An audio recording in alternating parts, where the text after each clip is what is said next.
কাঁসা নামটা শুনতেই ভেসে ওঠে ইসলামপুর। জামালপুর জেলা ইসলামপুরের কারিগরদের হাতে গড়া এই কাঁসাগুলোই 1942 সালে স্বর্ণপদক পেয়েছিল লন্ডনে। চলুন জেনে নিব কিভাবে তৈরি হয় এই বিখ্যাত ইসলামপুরি কাঁসাগুলো। প্রথমে পুরাতন কাঁসাগুলোকে ভেঙে টুকরো টুকরো করে একটি মাটির পাত্রে ঢালা হয়। তারপর পাত্রগুলোর মুখ ভালোভাবে মাটি দিয়ে লেপে দেওয়া হয়। তারপর এগুলোকে বিশেষ কারিগরির মাধ্যমে প্রায় 1.5 ঘন্টার মতো আগুনে পোড়ানো হয়। প্রায় 1.5 ঘন্টা পুরানোর পরে এটি একটি খুঁটি আকারে একটি খুঁটির ভিতরে ঢালা হয়। তারপর সেই খুঁটি থেকে তাদের দক্ষ কারিগরির মাধ্যমে তৈরি হয় কাঁসার থালা, বাটি, গ্লাস এগুলো। তো আজকে আমি একটি কাঁসার থালা বানানোর সম্পূর্ণ ভিডিও দেখাবো। তো না টেনে সম্পূর্ণ দেখবেন কিভাবে এই খুঁটি থেকে একটি কাঁসার থালা তৈরি হয় সম্পূর্ণ পিটিয়ে।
এইভাবেই হাতে পিটিয়ে তৈরি হওয়ার পর এটিকে ফিনিশিংয়ের জন্য নেওয়া হয়।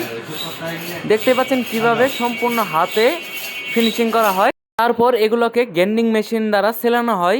পর পলিশের মাধ্যমে ফিনিশিং সমাপ্ত করা হয়। আর এভাবেই তৈরি হয় বিশ্ববিখ্যাত অরিজিনাল ইসলামপুরি কাঁসাগুলো। এই অরিজিনাল ইসলামপুরি কাঁসাগুলো সরাসরি কারখানা থেকে নিতে আমাদের ডেসক্রিপশন বক্সে দেওয়া হোয়াটসঅ্যাপ নম্বরে যোগাযোগ করতে পারেন। তো আজকের ভিডিওটি এ পর্যন্তই। দেখা হবে পরবর্তী ভিডিও নিয়ে। কাঁসা পিতল নিয়ে যে কোনো প্রশ্ন থাকলে আমাদের অবশ্যই কমেন্ট করবেন, আমরা প্রতিটা কমেন্টের উত্তর দেওয়ার চেষ্টা করব।